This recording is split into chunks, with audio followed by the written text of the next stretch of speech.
My dad works in B2B marketing. He came by my school for career day and said he was a big ROAS man. Then he told everyone how much he loved calculating his return on ad spend. My friends still laugh at me to this day. Not everyone gets B2B, but with LinkedIn, you'll be able to reach people who do. Get a $100 credit on your next ad campaign. Go to linkedin.com/results to claim your credit. That's linkedin.com/results. Terms and conditions apply. LinkedIn, the place to be, to be. Every team, every topic, everywhere. This is Believe.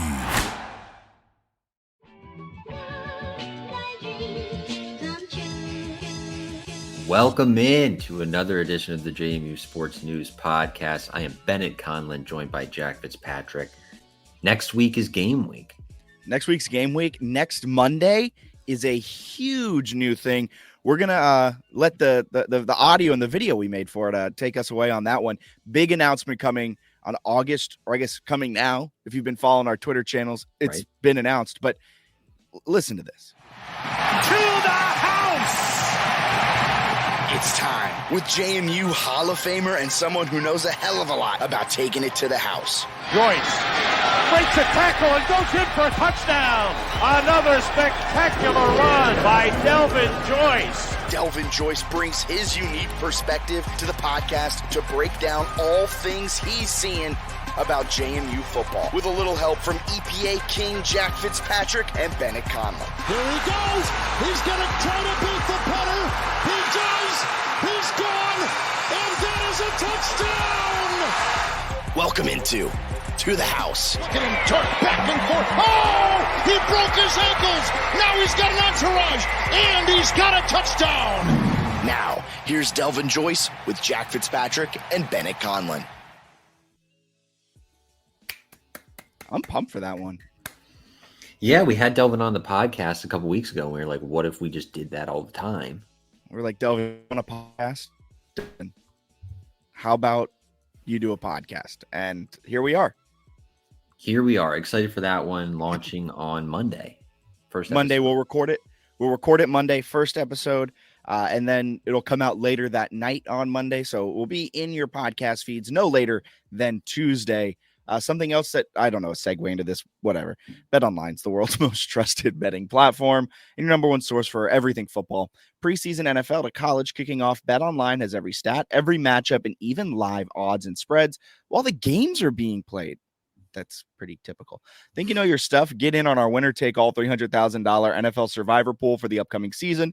When the game's over, head over to our online casino and get in on a game of blackjack or poker or on with over 100 slots games. Head to the website today. Use promo code BELIEVE, BLEAV, on the app online when the game starts. Perfect. Do we have any other announcements at the top of this episode regarding JMU sports news, regarding any online promotions we're doing? Are we doing anything with HF, home field, anything like that? Is stuff coming with that stuff? Nothing official yet. We're getting some home field stuff in the works. We got some underdog stuff in the works. So we'll probably have that, I would think, next time. One announcement I would like to make: your Wi-Fi sucks tonight. Mine's hanging in there so far. Feeling good about that switch up. Okay, whatever. You know, one time, I don't know why my Wi-Fi is not doing well. I'm doing everything I've done in every single week since moving into the new place. Who could say? Who could say? Who could say that? I mean, that's who could say. The Wi-Fi people could say, probably. Wi-Fi people could say. Last housekeeping. No longer credentialed to cover JMU football for the immediate future. That might change in the coming weeks. Not a lot of details we're probably going to share publicly there. Disappointed, but if you notice some changes in our coverage and sort of why we're not at home games or at practice or at camp here at the end of August, that would be why. Yeah, really bummer. We're disappointed in it. We'll continue covering JMU, of course. I mean, we'll continue having our weekly podcast. We have our new contributor, Sully, who has already put out one really great piece, and I think he's got some really awesome content ideas for the season as we roll on. So keep an eye out for his stuff.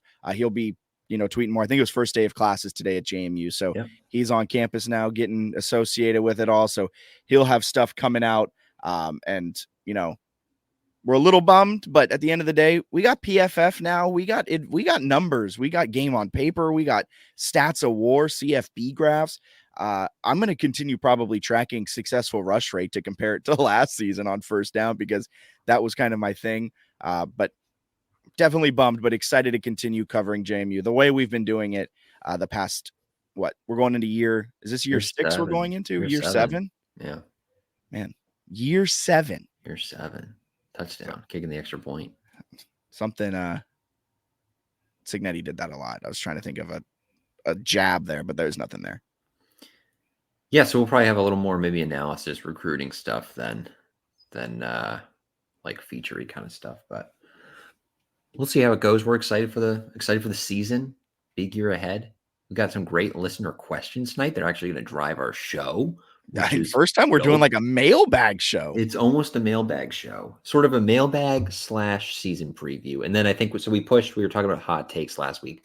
We're going to do the hot take episode sort of mixed in with a Charlotte preview next week, because we've already previewed Charlotte pretty significantly, I think. So we won't need sort of the full thing. We'll probably talk too deep next week. I assume that'll come out by the time we podcast. And we will also talk Charlotte. We'll talk Charlotte. You really threw me off. We'll talk Charlotte. We'll talk too deep, the official too deep, and yeah, we got a lot to talk about next week. But I'm excited because it's finally going to be a game week, and we'll both be at that game. We'll both be at the first game. We're going to be at the game as fans. Super pumped for that. I can't wait. I hope you're coming down. I hope you're able to come down and I can show you around Charlotte. Well, I guess I've showed you around Charlotte a few times, but go around Charlotte. Plaza Midwood. Really fun, yeah.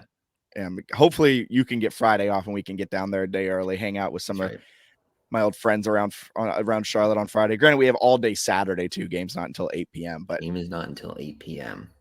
I'm pumped about it. Keep it locked. JMUsportsnews.com is where everything's living. Of course, that's where all of our content is. This is really long-winded housekeeping things, but just a lot to get through. It's before the season, so a lot happening. If you enjoy the content and you're able to, we really appreciate it if you go to buymeacoffee.com/JMUsportsnews, buy us a coffee or a tea or a beer or something. We really greatly appreciate it, but we'll continue pumping out this podcast weekly, giving our thoughts, opinions, takes, analysis, everything on JMU as well. You want to hit right to mailbag show listener questions? Let's do it, man. This was there's some creative ones in here too. People were okay. Let me just quickly shout out everyone who dropped a question this week. Dom Palumbo, Hart School faculty member, Dom Palumbo. Hell yeah. Daniel Merriman, Tim Emery, Jake Nelson, Joey Needham, Caleb David, JMU RVA, Justin Reed, Christopher. Oh, I'm so sorry, Chris. Nolick. That sounded good. That sounded like it could be a last name. Yeah, Christopher Nolick and JMU RVA sent a few others. Really great questions. We're going to start with Dom Palumbo's. I like that. What game on JMU's football schedule should an incoming freshman be the most excited about that will be in Bridgeforth this season? Any honorable mentions in this category? Before Bennett answers, I just got to say, whichever one college football game day is coming to. So I think this one's actually kind of a no-brainer. So I'm interested to hear your take. And I don't want to rag on the home schedule, but I think the road schedule pretty incredible as you flip open your Phil Steele to make sure you're not picking a road game or something. I think App State is really going to be a good one. I think this one, I when the schedule came out, I'm not sure I would have like automatically picked this one because of the day. You of saying the Marshall to finish the season? No, I'm going to say Coastal Carolina, October 10th, a Thursday night game, which at first I was like, oh, maybe that's not as great for crowds or whatever. If you're a student, the Thursday night game sounds perfect. Like that would be just an incredible day. And whatever Friday classes I had would just probably not be attended. But the Thursday game and I would assume the night after that sounds like it's making for a pretty darn good weekend. Yeah, this is why I never scheduled Friday classes. I think from my sophomore year on, I never had a Friday class. That's impressive stuff. Maybe I had one sophomore year, maybe sophomore, maybe it was junior, senior year. But I was going to say Coastal that Thursday night too. Because the second place one of the home schedule would be Marshall on November 30th to finish the season, but like that's around Thanksgiving. Thanksgiving break plays into that. Breaks in general play into that. So probably not as much anticipation. The season might also kind of be decided by then, depending on how the rest of the year plays out. October 10th, Thursday night, nationally televised game. Should be an electric atmosphere. I know a bunch of people that are going to that game, taking work off. It should be a blast of a game on Thursday night against Coastal Carolina.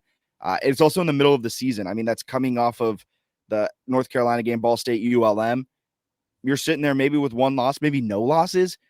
Lots of excitement, lots of hoopla around that. I think depending on how the season goes, the Marshall game could be like sneaky most fun for non-college students because they play George Mason in men's basketball the day before on Black Friday, and then they've got Marshall at home. That could be a nice little fun way to come off of Thanksgiving. But if you're a student, right, you're not going home or you go home for Thanksgiving break, I think the Coastal Carolina game is just going to be unbelievably fun. Yeah. Dom says, any honorable mentions? I don't think so. You got Gardner-Webb. Feels like those are the two you would pick, right? Yeah, Gardner-Webb, Ball State, Coastal Thursday, Southern Miss homecoming. Maybe if you're for an incoming freshman, maybe that homecoming game just to experience homecoming. Yeah. As an alum, I don't mean to sound like a crotchety old man. I kind of like what me and you have done the last few years where we almost like find our own homecoming game. And we decided I think this year it's Georgia State. Yeah, we do just pick a random game I think around that time. It's been Georgia State both the years Georgia State has come to Harrisonburg. So I kind of like doing that as an alum. You kind of get a group of friends together and you make it like that's your homecoming weekend because you avoid the insanely high hotel rooms. You have almost it's all a little bit cheaper, yeah. And you avoid the crowds. But probably Southern Miss for a freshman would be an honorable mention. Those are good ones for sure. And then I do think as a freshman, I don't think you would pick this number one, but the first home game as a freshman is very fun. Gardner-Webb gives off like everyone's gone by halftime in the student section vibes, but I do think like that initial build up, probably really good weather on September 7th. At least I remember my freshman year is like impeccable weather. Well, what was that? Good crowd to start. How many eons ago for you? It was 2014. That's a decade, right? Damn. Trying to think. I want to say that was like St. Francis. I think they opened the year at Maryland, got blown out, and then they played St. Francis in a game that like shouldn't have been that close. But St. Francis, maybe it was competitive, but they did give back later with Elijah Surratt. And Jesse Ramil. It's a pipeline, really. That's why they play that game. I think University of Richmond has a St. Francis transfer as well, who's like a big time producer. I could be mixing up my schools, but I'm like, is St. Francis just like the feeder school of better programs? Some of the feeders are funny. Remember the year Rhode Island had like 3 NFL Combine guys, whatever that was, and they were like 2-10. God, Rhode Island was a weird team. What was I gonna say? I don't know. I think we pretty much covered every home game, disrespecting Ball State, perhaps. But I was gonna say my first home game I think was Morehead State in 2015, and they blew them out like 70-3. We like that, and I was like, "Whoa, is this what college football's like?" And it's kind of been like that ever since. Daniel Merriman, offense has been clicking recently in practice. Do you believe the hype? Bennett hasn't seen any of the practices, so he's not entirely sure. I'm buying into the hype, though. The hype is hard. It's hard to get away from. Like it won't stop coming. It's everywhere. Just continuous. Every room is deep. Every room looks good. They love the high energy practices. They're clicking. It's hard not to buy into it. Yeah, they play the name game. It's hard not to buy into the offensive hype. I do want to see what it looks like at Charlotte, where it's still maybe you got to work some stuff out. But I think the running game is going to be gross. I was diving into some PFF stuff. Man, they have 3 running backs who had a rushing grade last year. 3 transfer running backs who had a rushing grade last year of 88 or above, which is good. Nobody on JMU's roster last year, no running backs were at 75 or above. So, I mean, just a huge leap with Iowa Day. Tyler Purdy had crazy good rushing stats at Holy Cross. And then Joby Mallory is one of the highest rated FCS running backs in the country last year with Portland State. So you got those guys. Wayne Knight reportedly having a good camp. Wayne Knight has exited the portal. He's not in the portal. He could find himself getting some plays. And then I'm missing someone, Pettaway, right? The North Carolina transfer, George Pettaway, who's really, really athletic and talented. Didn't get a lot of run for the Tar Heels last year, but I feel like the running game is going to be there. Dylan Morris, we've sort of presumed as the starter at quarterback, very experienced. The receiving room has a lot of talent there. Offensive line returns a ton, which we talked about. Yeah, it's like on paper, it's pretty easy to be bullish on the offense, I think. Yeah.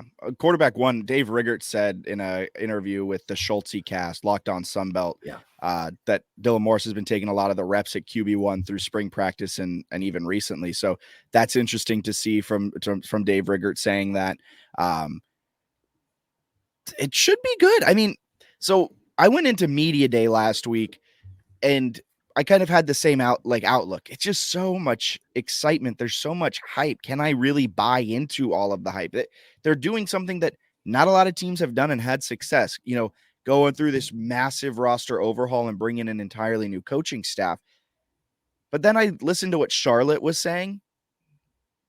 And I was like, maybe they're just saying it to hype it up. Then you listen to other schools, specifically, the week one opponent in Charlotte, and Charlotte's over there the fans have to kind of be patient. We're working some things out. And so in my mind, I was like, oh, I guess coaches do kind of tell the truth. Like they have their way of telling the truth, where if the coaches didn't love this team, they probably wouldn't be saying in public, we love this team. Because it's also kind of the coach's job to temper expectations a little bit. Because if Chesney's out here going, we love this team, if every coach and every player saying this team's awesome, we all get along, we're all explosive, we're all really good, and then they come out and they put up 3 points against Charlotte, they understand, they understand what they're saying too. So that kind of made me believe the hype. It was almost listening to Charlotte's anti-hype that made me go, oh, I guess I can believe what they're saying. Especially given the turnover, right? It would be pretty easy to be like, hey, this was a huge roster turnover. We're working through it. We're excited about the guys we have, but we figure there could be some growing pains. Instead, it's everybody looks awesome. So I'm interested to see what happens there. And then there's weird tidbits. I was catching up on a Dave Riggert interview that I had missed from a few days ago with Logan Kyle. And Logan Kyle is a tight end who genuinely believes he's the fastest player on the roster. I think he is the fastest player on college football. So, you might just have a speed demon tight end to go who with can run block. That was something that Drew Cannon was saying, the special teams and tight ends coordinator was saying, and Chris Smith was even talking about, the offensive line coach, where they're we expect our tight ends to be able to run block. Taylor Thompson, he said it in the Dave Riggert interview. He said it with us when we talked with him, where he had to get up to a certain weight so he could run block better. And that was part of the deal of playing tight end. So not only is Logan Kyle a speedster, Logan Kyle can run block. Yeah, he was telling Riggert he's checking in close to 240. So he thinks he's the fastest player on the team, 240. Played receiver, I think, a bit in high school. And then I guess he was saying his Vandy career, he transitioned to tight end, but started a receiver. So he's a really good athlete, right? They were giving him jet sweeps and stuff. Running game looks good. If they can get sort of decent quarterback play, and I think they should be able to, I don't know. It's easy to buy into this roster, especially on paper with the different weapons they have. Yeah. Daniel Merriman asked another question. Who out of the young wide receivers are you most excited to see play this season? Okay. I keep contradicting myself. Are you going to say Dylan Williams? It's Dylan Williams. They posted a video. Come on, man. I thought for sure. I've been fighting this fight with you. Are you thinking he's going to play this year? I don't know. I think I'm most excited to see him because of the hype, and I want to see him in a game. So it's not necessarily I expect him to get 25 catches this year or have a ton of reps, even considering how many receivers they have. But I'm picking Dylan Williams due to the hype from reporters around the team. So yeah, let me see Dylan Williams, because I did not have a chance to see the spring game where it was apparent that he was very, very good. I'm going to say Maxwell Moss. That's a good one too. I like him. I like him a lot. I'm looking at my Phil Steele, the projected depth chart here. This is also why I opened up my Phil Steele. Yeah, they have a good depth chart in that, I think. Tajee Hudson, Cam Ross, those are kind of expected guys, right? But Maxwell Moss is the wide receiver. He lists 3 starting wide receivers. He's the 3rd starting wide receiver. Behind him is Omarion Dollison and Breon Penny. Yeah, I don't think it'd be a surprise at all if Max got a lot of run and was a starter. Yeah, I Maxwell Moss could be in there. He was getting some praise from some players, but yeah, Dylan Williams, he's been, man, I feel like everyone's talking about him. I'm still not fully in. I think now if he plays, wow, he must be really good because he's breaking through so many what we think of on paper as good players. It's like okay. Sorry to interrupt. I kind of would love to see like Dylan Williams one-handed touchdown catch, like mossing a guy against Gardner Webb. So like later in the year, if like a couple of receivers like drop a pass, where everyone's just like, "This Dylan Williams, we saw him in the FCS game. What are we waiting for? He's the real deal." I don't know if that'll happen, but I do think he's going to play in that game, and people are gonna be like, "Whoa!" I like it. To memory, is there any player on our 2024 opponents rosters would you choose to acquire starting next year for the rest of their eligibility? Do you follow that question? I did. Yeah. So, okay. You have to lose to that team, but then you can steal one of their players. Yeah. So a junior this year, you'd only get for 1 year at the cost of an L to that team this year. I think the schedule is so favorable that the only team, as I read this, that I would think that I would even want to take a player from is North Carolina. Yes. And I thought of Marion Hampton at running back, who's a junior. You would have to convince him somehow to not go pro under these rules. Max Brown, maybe, depending on how good Max Brown is. Max Brown of Charlotte, they're starting one. Because Dylan Morris is gone, and then you put Max Brown into this quarterback room to battle with Alonzo Barnett, assuming Dylan Morris is the quarterback one. You then that would be fun if Max Brown's good. I think it's particularly fascinating that this question does a really good job of revealing like how favorable the schedule is. That there really aren't many teams on here where you're like, oh, I want their star underclassman or junior or whatever so bad that I would take an L, because there aren't many there on the schedule that are like, oh, I think they're definitely going to lose that game. I don't know if there are really any. Maybe North Carolina or App State would be the two that stand out. But even then, it's a tough question. Can I say a name? Yeah. That I'm very intrigued in about maybe potentially stealing. Mm-hmm. JC French. Okay. There is an asterisk next to this, of course, because I want to see how his season plays out.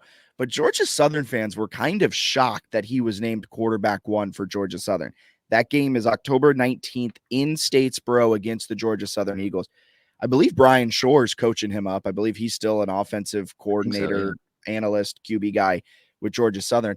But JC French, he played in 10 games last year, only took 48 offensive snaps, was 13 of 16, 122 yards, 1 touchdown, 1 interception.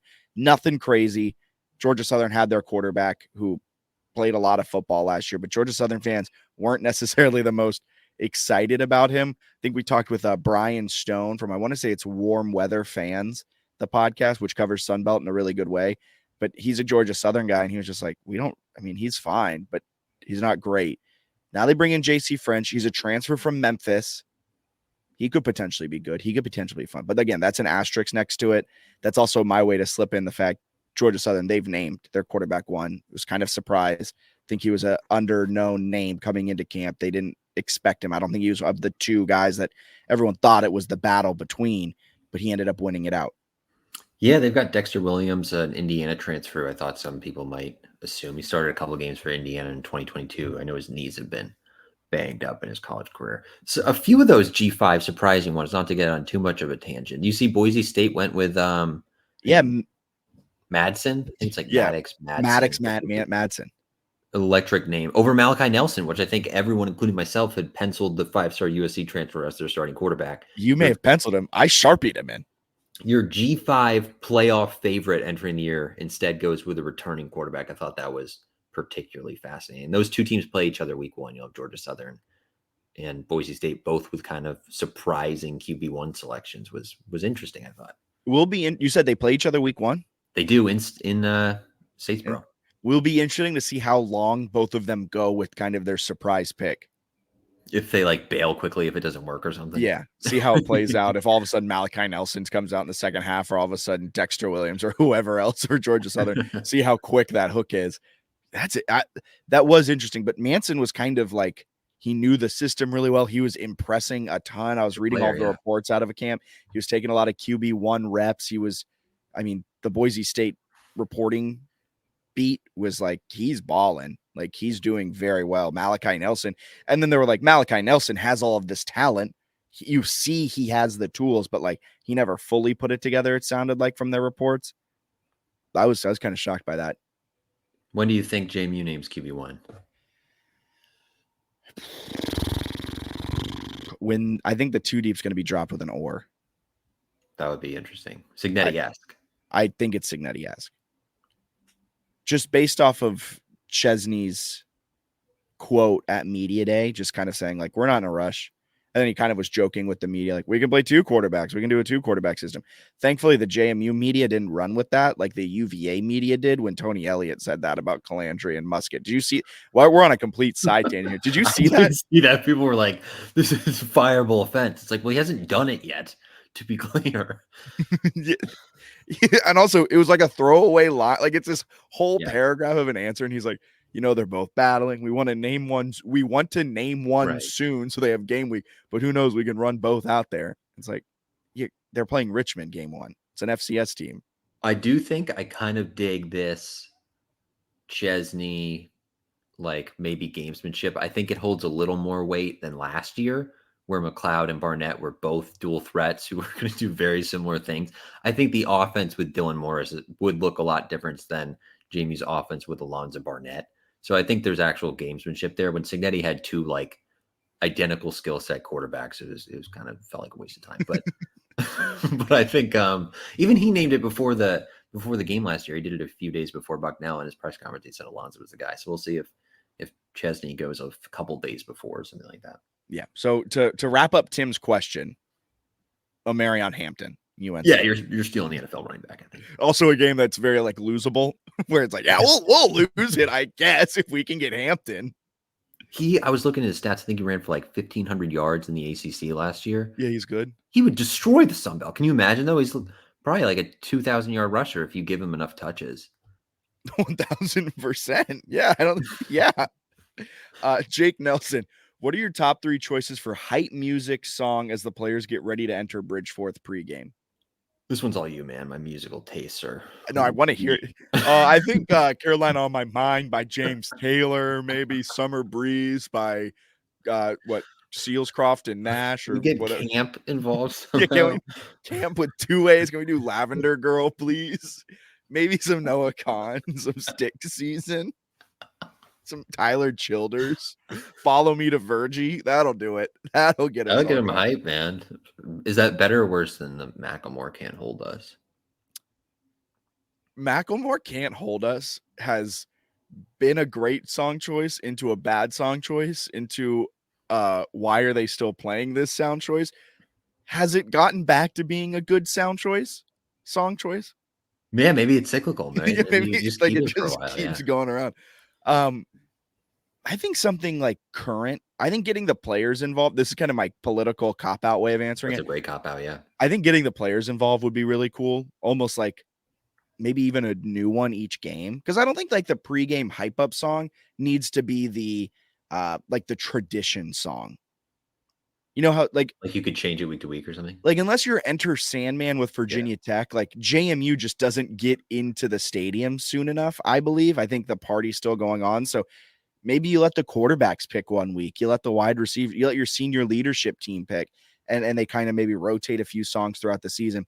I think what would be cool would be kind of the third going into fourth quarter hype up song. That's a good idea. I like that. People have suggested Wagon Wheel, only if it's the Old Crow Medicine Show version. Also, if you're listening, chances are you have some opinions. If you have any warm up walkout songs, toss them in the comments. We want to see them. Wow, that was the first time I think Bennett ever naturally plugged.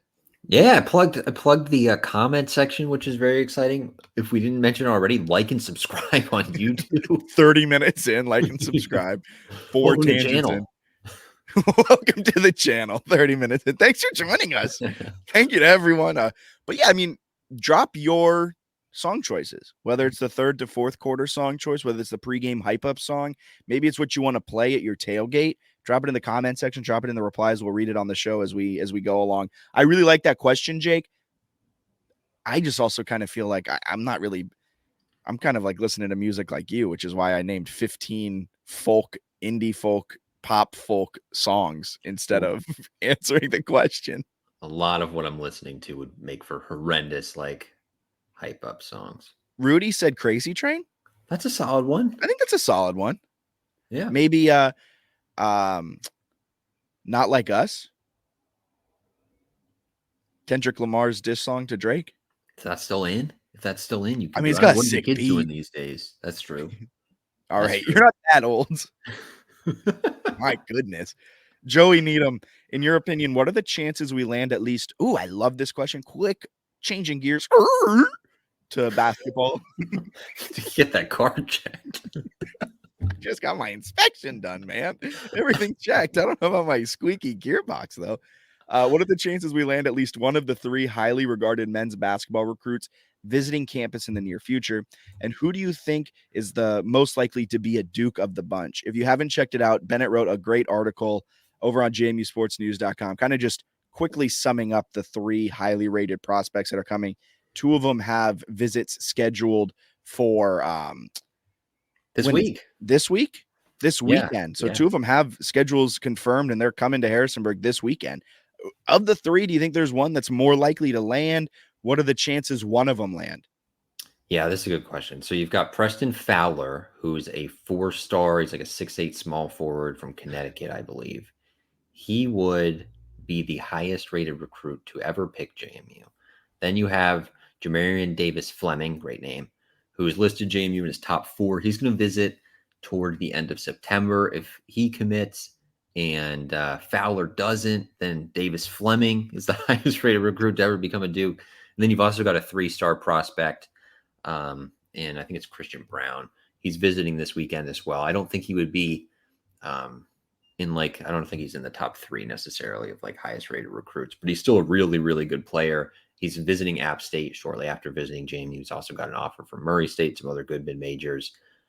I'll say he's probably the most likely, just because they're not, the other 2 have like big time power conference offers where Brown's maybe a little bit more under recruited. So from that perspective, maybe he's a bit more likely, but he's a really, really good player with great size and ability. And if Preston Spradlin finds a 3-star he likes, I'm inclined to just trust that. So I would say Brown's maybe the most likely, but I do think Fowler and Davis Fleming, both of them visiting, is a pretty significant deal. And then I think Davis Fleming visiting on a football weekend is also very helpful, where he'll be there during family weekend. I would anticipate that making an impact. Yeah, when I saw, was it Davis Fleming when he released his top 5 and JMU was in there with like Auburn, Mississippi State. He's got LSU, Mississippi State, Ole Miss, and JMU. And he was just like, oh, one of these things just doesn't belong here. And it's Ole Miss, honestly. But when I saw that, I was like, oh, what is Spradlin doing? This man is cooking. He really is. I mean, this is a level of recruit that you don't see in Harrisonburg often. Ever. Fowler, who's visiting. So he's told me, I was texting him earlier today. He says he'll be on campus Thursday, Friday, and Saturday. And he's got offers from Oklahoma State, Penn State, Wake Forest, among some others. So he's legit. I mean, these guys are all really, really good players. So if you get any of the 3, I think you're pleased. If you get like 2 of the 3 or 3 of the 3, you're looking at like by far the best freshman class, like in decades or ever. In like the modern recruiting age right. ever. I do think there's a good chance they land at least one of the 3. I do too. I don't think Spradlin would be going after them and wasting his time. I don't think Spradlin treats recruiting like I treat recruiting in college football, which is just send offers to 5-star guys and just hope that they pick JMU. Yeah, if you have people visiting, there's pretty significant interest there. A few more comments from the music question from Jake. The sole highlight of Virginia Polytechnical Institute //U0026SU Saturday. I don't know what that means. Probably something that we don't know. Yeah, is Enter Sandman. The rest is an adventure in mediocrity and unmet expectations. A lot of hype for Virginia Tech this year. We'll see what happens. I'm there. all in on Virginia. I think they're going to make the college football playoff, and I think it's going to be a real bummer as a JMU fan to watch them do that. Hey, maybe they'll play each other. Now that would be fun. Rudy said "Serious" by Alan Parsons Project. Love that one. I've never heard that. Oh man, you got to. Really? Yeah. All right. So can you read the next question? Do you have it open? Hold on, let me pull it up. This is great. No, I'm getting there quick. Okay, where do we did both the Daniels. We did Tim. We did Jake. We're at Caleb. We're at Caleb. Okay, Caleb's got a couple. This? Oh. That's a great hype song. My dad works in B2B marketing. He came by my school for career day and said he was a big ROAS man. Then he told everyone how much he loved calculating his return on ad spend. My friends still laugh at me to this day. Not everyone gets B2B, but with LinkedIn, you'll be able to reach people who do. Get a $100 credit on your next ad campaign. Go to linkedin.com/results to claim your credit. That's linkedin.com/results. Terms and conditions apply. LinkedIn, the place to be, to be. Thank you. I'll be be honest with you, I didn't know that was the name of the song. And I was Michael Jordan Bulls. Okay, I knew. Thank you, guys. Thank you. Yeah. Okay. A good song. Okay. From Caleb David. Last year, the offense didn't look great until the Utah State game, and the defense still had major holes until middle of the season. Maybe all season. Will the new staff and players struggle to click early on? And then will the product they put out on the field for the North Carolina game be quality enough for a competitive game? So he's not wrong. I mean, the offense struggling is a word that's hard to say when you put up 436 yards against Bucknell, 395 yards against an FBS opponent in UVA, 290 against the best defense in the Sun Belt up until that point against Troy at Troy. And then you put up 512 yards against Utah State. So I see what he's saying. Like watching it, you were like, yeah, you know what I mean? Like inconsistent for sure. It was inconsistent. They never really could put teams away. I see what you're saying, Caleb. It was just funny because I had the same exact thought as Caleb did, but then I looked at the stats and I was like, oh wow, I guess they weren't as bad as we thought they were. Right. Or maybe I think inconsistent is a good way to put it. I don't know if struggle to click early on. Like, I don't know if struggle is the right word. They may not click early on. It may be a little bit of inconsistency where, there's 2 or 3 drives and all of a sudden, boom, boom, bam.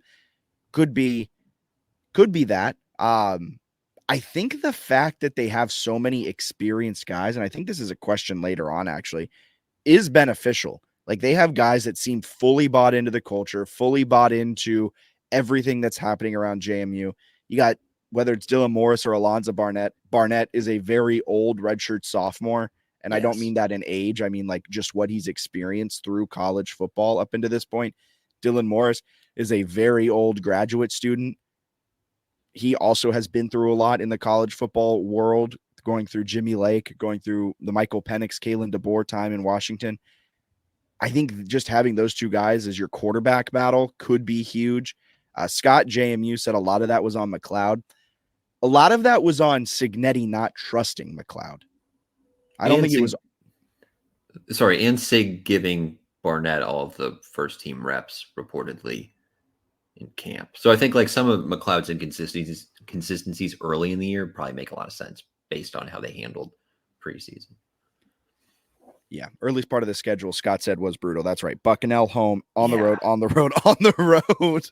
UVA, Troy in Troy, Alabama, Utah State in the mountains. Will the product they put on the field for the UNC game be quality enough for a competitive game? Yes, because there's a bye week right before that. That is a month into the season. That UNC game is a month into the season. At a month into the season, JMU put up 512 yards at Utah State. Yeah, I don't think you can have a ton of excuses there.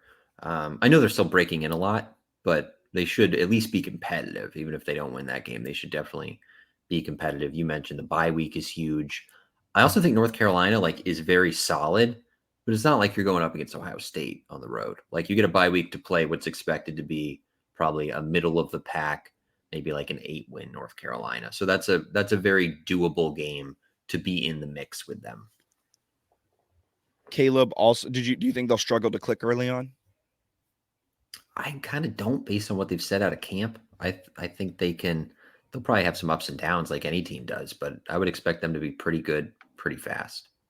Correct me if I'm wrong on this, because this is kind of my approach too.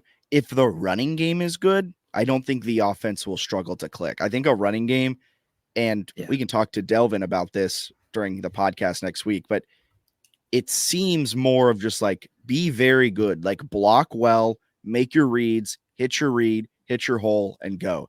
Where the passing game almost relies a lot more, in my opinion, timing, chemistry, things that you need to build taking QB1 reps, which according to reports, McLeod was not doing last year. So, yeah. Caleb also asked, if JMU gets behind early in one of these first few games, do they have the personnel for comebacks and quick drives, or will they generally be better playing with a lead based on the coaching and roster makeup? I think any team would prefer to play with the lead. I think their running game maybe sets them up slightly to really put teams away if they have a lead. I think they're going to be explosive in the running game though. So if you get if you're down 14 with 2 minutes left in the game, you got to throw the ball, obviously. But if you're down 14 with 8 minutes left in the second quarter, you don't really have to change your whole game plan. And I think they can be explosive passing and running, where last year they could only really be explosive passing. So I'm not particularly concerned if they get down by a little bit, because I think they have so many weapons. I think they're pretty good in all phases. I think they have a chance to make some explosive special teams plays, force more turnovers in the secondary this year compared to last year. So I think they have a chance to go on really impressive spurts. So I would say no, I would not be too shocked if they are able to rally from some deficits if they find themselves in a hole. Yeah, they got my guy Omarion Dollison. They can do anything. Just hand it to him, and if he continues what he did last year, it's either gonna be a first down or a touchdown. That's how it works. That's exactly how it works. That's how stats work. Yeah. JMU RVA said, I liked how disciplined the Signetti teams were in terms of penalties. Are you guys worried about a drop-off with a new staff coming in that is more high energy and wants players to celebrate? Sneaky fun question here. JMU only had 40 penalty yards a game last year, which would have been top 15 in the country. Holy Cross last year was 55 and a half. They were 72 the year before that, when they were actually really, really good. As Chesney's best team. I'm not too concerned about the penalty stuff. I think all coaches are going to sort of instill discipline and really focus on that. I think Chesney will be the same way. Also, if you're creating a lot of explosives and you've got some guys doing some good stuff, the occasional penalty here and there is not really going to kill you. And then Daniel Merriman here in the comments is saying they've done a really good job, at least according to Chesney, that they haven't had a lot of procedural penalties during the scrimmages. So they're really paying attention to the details there. I'm not too worried about that, but I do think that's actually a very fascinating thing to keep an eye on, because JMU was phenomenal last year at limiting penalties. Yeah. It is worth noting they do have a very experienced offensive line returning, which probably will make up for, little less holding, little less false starts. They've been together a little bit, especially that interior of the offensive line. So even the left side, we'll keep an eye on Tyshawn Wyatt. I believe he'll be good to go for week 1, but he did suffer that injury against ODU last year, which was, I didn't realize the severity of that injury, but that whole left side of the line is played together. So offensive line is where you get a lot of your big penalties, specifically holding penalties. So, and I don't think to the second part of that question, I don't think them having high energy celebrating means they're going to be getting unsportsmanlike. I think they're just going to try to be really, really positive with each other and high energy. But even then, there's some penalties that are effort penalties where maybe you're playing really hard and you accidentally grab a face mask, where Chesney's probably fine with it. I'm going to bookmark that tweet, see how it plays out, 4th week of the season, quote tweet it. What did you know? Justin Reed, do you think the age of the players, here's the question that I was referencing earlier. Do you think the age of the players in a bunch being 4th, 5th, 6th year guys will help reduce some of the new coaching system adjustment issues that generally happen at schools with new staffs. Real quick on this, Tyson Lawton going into his 7th year of college football at Indiana. I did the math. 14 Marvel movies will have been released from when he started to when he's going to finish. And I tweeted, I don't know what it says more, is that he's been in college football for 7 years or that Marvel has averaged 2 movies per year for 7 years. A little bit of both, maybe. Yeah, maybe. But back to this question. What do you think? Does the experience help? I think so, right? Some of these guys have probably already seen different coaches, especially some of the transfers have gone through some different things. So yeah, I think that helps. I think a lot of the key contributors that are maybe less experienced were already there in the spring. Like a lot of the guys they brought in through the spring portal have played a ton of football who just got here in the summer. So I'm like, I don't think there's much concern there. Chesney was talking on the first day of camp that those guys were flying around and looking really good. So yeah, I think that'll help a little bit. There'll still be some adjustments. It's not the easiest thing in the world to have that much turnover, but I think it's going to be fine. I think it's going to be a lot smoother than maybe people might expect. I think they're going to be very good. I think they'll be good. Christopher Nolick, is there a real quarterback competition? What units do you think are the strongest, weakest? First part of that question, I guess, first question of the two. Is there a real quarterback competition? I think it's real. Mm-hmm. But I think Dylan Morris will win. Like, I think Alonzo Barnett was given a chance. But I think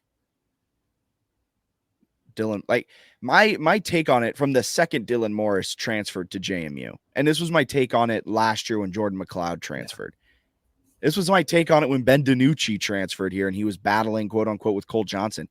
You don't transfer to this school as a guy with Todd Centeio with a year of eligibility left without essentially being nudge, nudge, wink, wink, the starter, right? Like, am I crazy for saying that? No, especially given Morris's like talent level, where he could have left Washington earlier, decided not to. He was like, what was he, all freshman team honorable mention or something in the Pac-12? All Pac-12 honorable mention. Okay, yeah. Yeah, it wasn't even just freshman team, which they probably don't have an honorable mention freshman team, which would be wild. But he was a good. Congrats, you're the 32nd best freshman in the Pac-12. Yes. He was a solid player in 2020, did some nice things in 2021, then sat behind Bob Chesney's Heisman winner, and now he's ready to go. I think, the expectation would be that he is a starter. So I'd be surprised if he's not the starter. I was surprised last year that McLeod wasn't, but yeah. I think the same thing would be said this year if Alonzo Barnett isn't named the starter, which we said last year, which like means he's probably very good. Like, I do think his talent is wild. Yeah. I think when Barnett gets the chance to be the starting quarterback, whether it's this year, whether it's next year, I think he will make the most out of his second opportunity. You spoke to him at media day. It sounded like he said some pretty solid things. Yeah. I was like the last person he talked to. And I think he had been asked the same questions like each stop. So some of his questions, like he knew what he was going to be asked. He knew what he was going to answer. I was really looking forward to that story, but then like everyone had that story. The two sides of the sword of media day. That's right. That's how it goes. What units do you think are the strongest, are the weakest? Strongest unit. I'm going to go running back. O-line. Yeah, that's a good one. Weakest unit. I'm still going to say secondary. I still have some doubts about the secondary. I need to see it. I'm going to say wide receiver for the same exact reason. Yeah. That's what we've been saying. Potential. They have it on paper. They should be really good. But I mean, Tajee Hudson, 9 career catches. Cam Ross needs to stay healthy. Maxwell Moss, young. Dylan Williams, freshman. Breon Penny, 400 yards of receiving last year in an anemic offense. Lots of guys with talent, lots of guys with potential. We'll see if they put that together and become an explosive offense. 2 more questions. And this mailbag. This is good stuff, yeah. Oh, wait, we got a couple questions in the chat. Oof. What position group on defense gives you the most concern? Still secondary, I guess? Secondary for me, yeah. Yeah, I agree. Secondary. I think, again, they have the potential. I'm super excited about Jordan Taylor. I'm super excited about what he brings, literal track speed. And Chauncey Logan, I'm excited to see his development into year 3 under Lyle Hemphill. So but they still give me the most concern. Thoughts on the tight ends? You got Taylor Thompson, Kai Wright, Logan Kyle, and Josh Pfeiffer has put his name in the ring. Best tight end room that JMU's had in a decade since I've followed the team, I think. Yeah. Fort Town said, I like the Vanderbilt transfer. Yeah, Logan Kyle at a speedster tight end who can block. It's going to be fun to watch, man. He's going to be very good. I believe he has 2 more years of eligibility as well. Yeah, I think he does. Which is insane. I'm excited for Taylor Thompson. Coming out party. Revenge game. It is a revenge game. I didn't ask him much about it being a revenge game. He had a really funny quote, though, about deciding to transfer to JMU. I was asking him about it, and he kind of just said, like, yeah, when we lost to William and Mary, the coaches were fired, which, not to like poke a hole in Taylor Thompson's story, they weren't technically fired right after the William and Mary game. I believe it was a few more games later, but they were fired before the season ended. Everything changed. Apparently, Biff Poggi didn't even call him. And he said, I got the hint, and then entered the transfer portal. I'm excited for him. That's a good room. That's a very good room. Are we worried about not being as dominant against the run on defense as we were last year in the past couple of years? No. They're definitely going to be worse against the run, right? I mean, there's really only one way to go after being the greatest in the nation for 2 years. You're either going to be the greatest again or you're not. But you would think they could take some steps past defense-wise and still have a pretty good defense. Is sort of the way we viewed it so far. Yeah. If you can take 4 steps forward in your passing defense and 1 step back in your rush defense, you're +3 overall. Your aggregate, your net. Your step counter. I also think your step counter, my pedometer. I think they'll be very good against the run. Like Eric O'Neill is really, really good at defensive end against the run. Emmanuel Bush in the middle is a monster. Chris Fitzgerald's getting a lot of love in there. And then the linebackers, like Dobbs is just a great tackler. Trent Hedrick's getting some positive reviews. And then Torres Jones is like significantly better against the run than against the pass. Like he's very, very good. Did PFF tell you that? In my eyes. But he's very good against the run. PFF confirmed what I saw, which is nice to see. So I think they'll be fine against the run. It's just you're probably not going to give up whatever they were doing last year. It was like 35 or 40 yards a game. And a lot of that was created by sacks too, right? Where you get 5 sacks in a game. And then even if a team runs for like 100 yards, it knocks them down so much that it seems like they're well under 100. Sorry, I'm looking at my Phil Steele.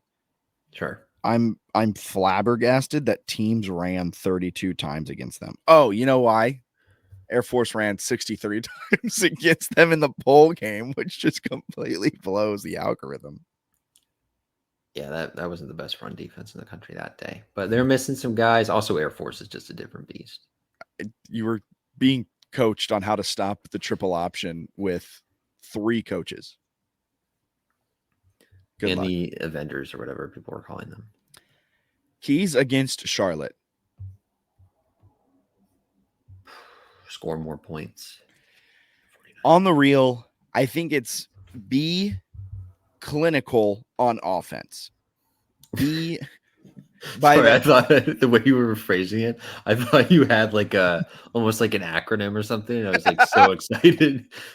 Be what if I did? Wow. B, clinical. C, championship mindset. Yeah. L, losers get out of the program. I, inside zone. CLIN. Nobody.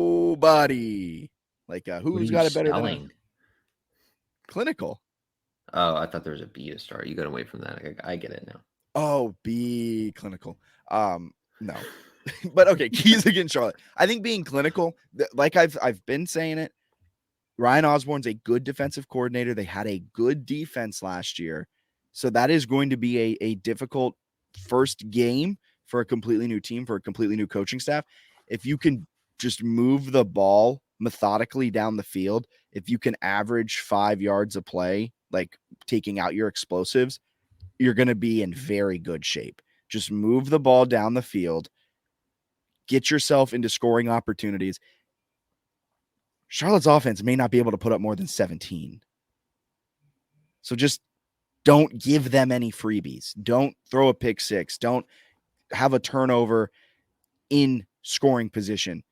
In either scoring position, don't have a turnover in their scoring position, and don't turn the ball over so that they are then all of a sudden in scoring position. You just got to be clinical with it. You got to do it. I mean, I sound like a coach. Control the controllables, all of that. But I think that's really the key. That's the only key.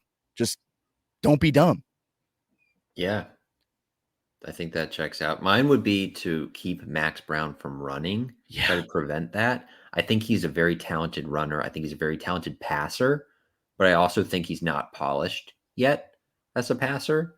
So I think he's somebody that if you make him sort of read complex defenses, or you're getting some pressure on him in the pocket and he has to throw it under a little bit of duress, you could create some problems there.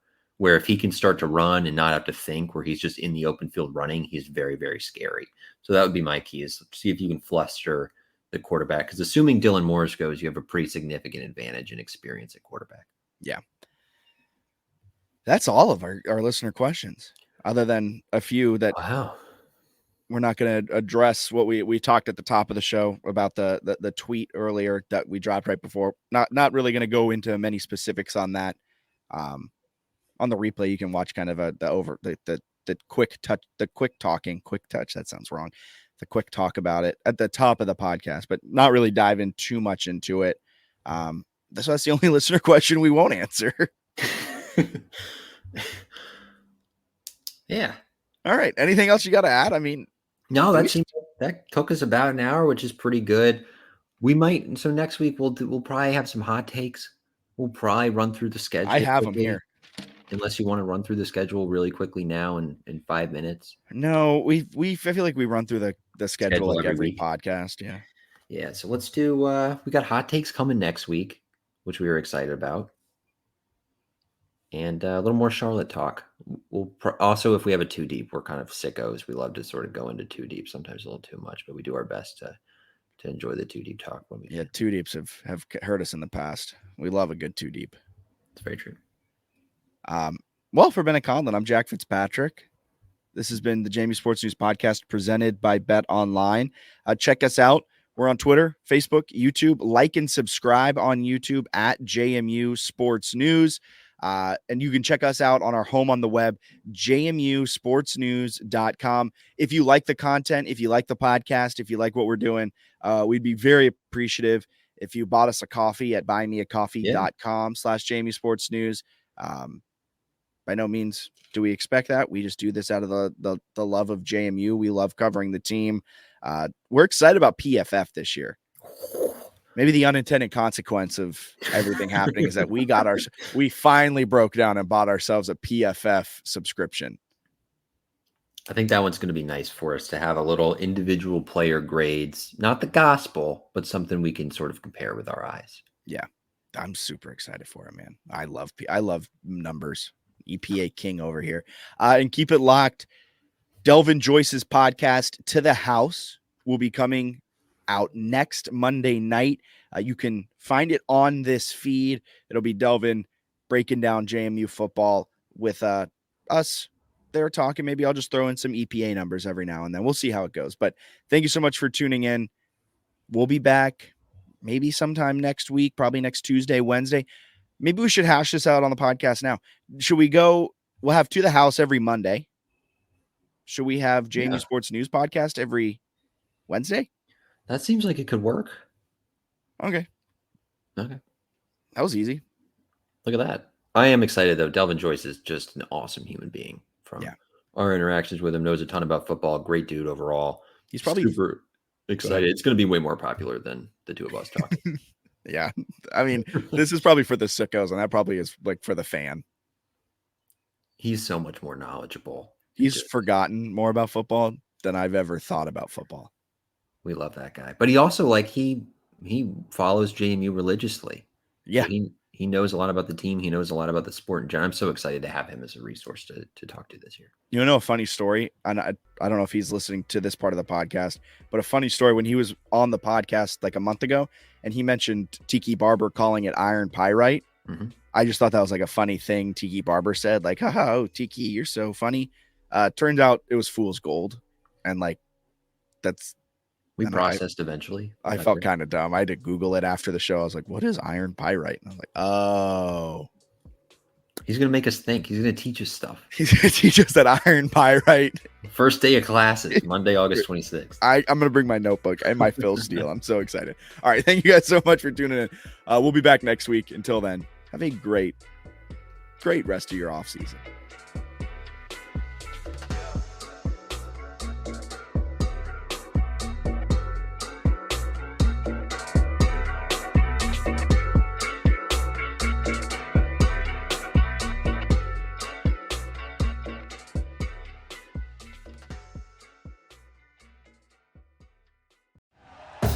Thank you for listening to Believe. You can show support to your host by subscribing to the show and giving us a 5-star rating on your preferred platform. Check us out at Believe.com and search for BLEAV on YouTube.